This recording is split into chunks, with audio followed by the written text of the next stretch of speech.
It's one of my favorite things to talk about. It is one of my favorite things to research, and it is one of my least favorite things to need and to actually implement. So let's talk about organization. Ugh. Welcome back to Making Everyday Magic. My name is Shauna. If you are new here, we are a homeschooling family of 4. We are entering our 10th year of homeschooling and our first year of high school and our last year of elementary. And today I am going to show you how we are setting up our small space organization. This is our second year in our smaller space, for our homeschool. And so today we are going to talk about organization. Before we go any further, please scroll down, hit the big red subscribe button, turn on that bell for notifications, and give this video a thumbs up. As always, you can find me right on down in the comments or over on Instagram at Making Everyday Magic. So I say small space organization. I know that my home is probably still considered large. It is smaller than we had before. And in it being smaller than what we had before, we also lost an entire office room, and we lost a space, a dedicated homeschool space, which we'd never had a homeschool room. I've never done that. We've always homeschooled in our main space. But our current home doesn't have a lot of storage or storage features. For example, we do not have an entryway closet. So there's no coat closet. So that becomes the closet in where I'm filming, which is our playroom, bonus room, spare bedroom. But that's another thing, is our kids now are in one room. So it makes storage very different. On our main floor, we have a pantry and kitchen cabinets, but that is literally the only storage on the main floor. There's not even storage in the bathroom that we didn't put in. And then there's just not storage. We're making it work, and we're figuring it out, and we've got solutions, but it just inherently has no storage. And you guys know, if you homeschool, that's a lot of stuff, okay? So I do have in this closet here an entire multiple shelves of just kind of our back homeschool stuff. We haven't used it, it's between kids, any of that kind of stuff we do have a space for. But again, it's just we have to be really smart with our spaces. Now we have recently, it is phase 1 of the new cabinet bookshelf system in our living room. So right now I have not set up for our new homeschool year. I have barely done anything as far as physically making things happen.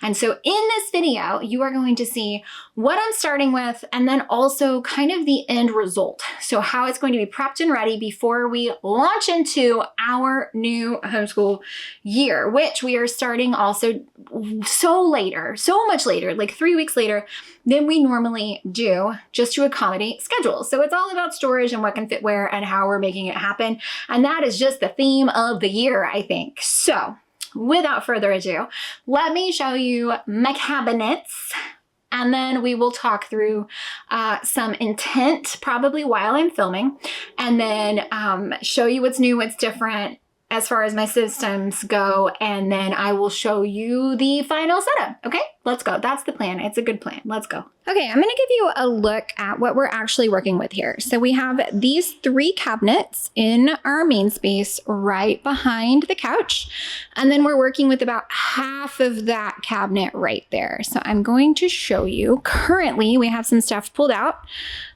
for entertainment this week. This cabinet is, as you can tell, full of kind of the fun, school learning stuff. So this is as is, and we are just closing the doors. It's maxed out, and that's what it is. Okay. Then we have this cabinet, which again is maxed out. This is art supplies, art needs, things like that live in the main space. Now we also have one cabinet or one shelf downstairs. Well, I guess it's technically, I think 2 shelves of between stuff for the kids. So either stuff I need to sell and get rid of, or stuff that is between grade levels.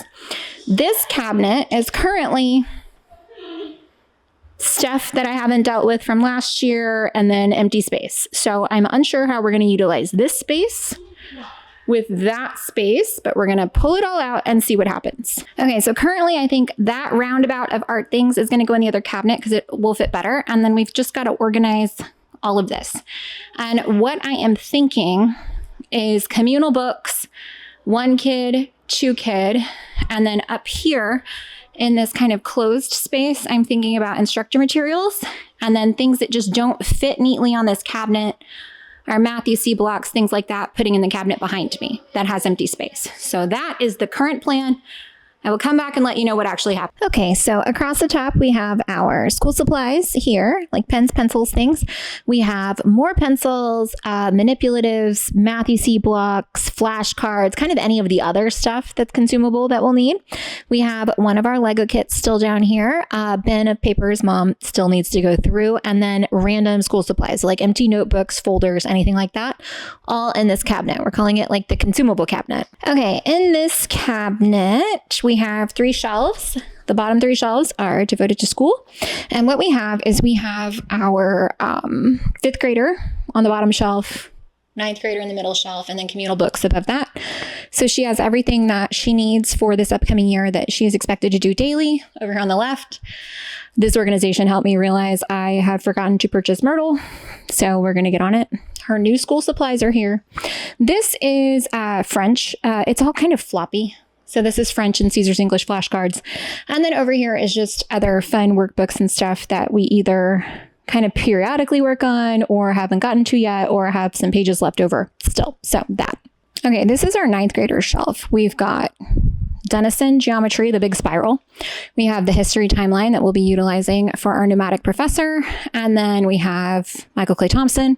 Myrtle, she's still working on next Myrtle. Here in the middle, we have some fun school supplies. And then over here, we have the bin that has all of the French stuff in it because it's all just very floppy. Okay, so this is our communal shelf. So we have all of our readers. We've got the Michael Clay Thompson readers for the 5th grader. We have the readers for the 9th grader. And then we have all of the history, world history books for reference. And then I've got French dictionary here.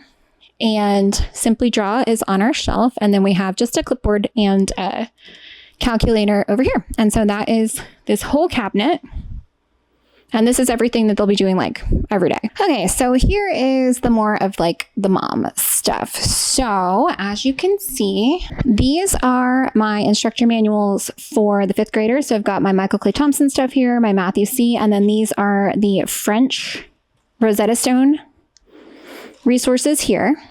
And that is for my 5th grader. This shelf has some of our overflow bins, which they actually do not fit like depth wise on these shelves. So that's a drawback to having the Billy bookcase. It's just not deep enough for a lot of things. I have my Michael Clay Thompson and then also the Denison Solutions Manual and like parent handbook. And so I actually need to probably disc bind this like I did my last one. Is just the easiest way to do that, I think. But that's for my 9th grader. And then this last shelf up here has, again, a spare bin and then just multicolored notebook paper because it was cute.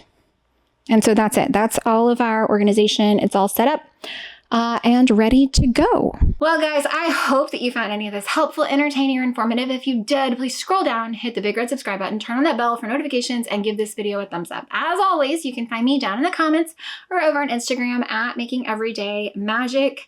I might insert a shot of like the finished cabinet plan because I sketched it on notebook paper, you know, really high-end planning here. And I think it'll be great when we get to that, but we aren't to that yet.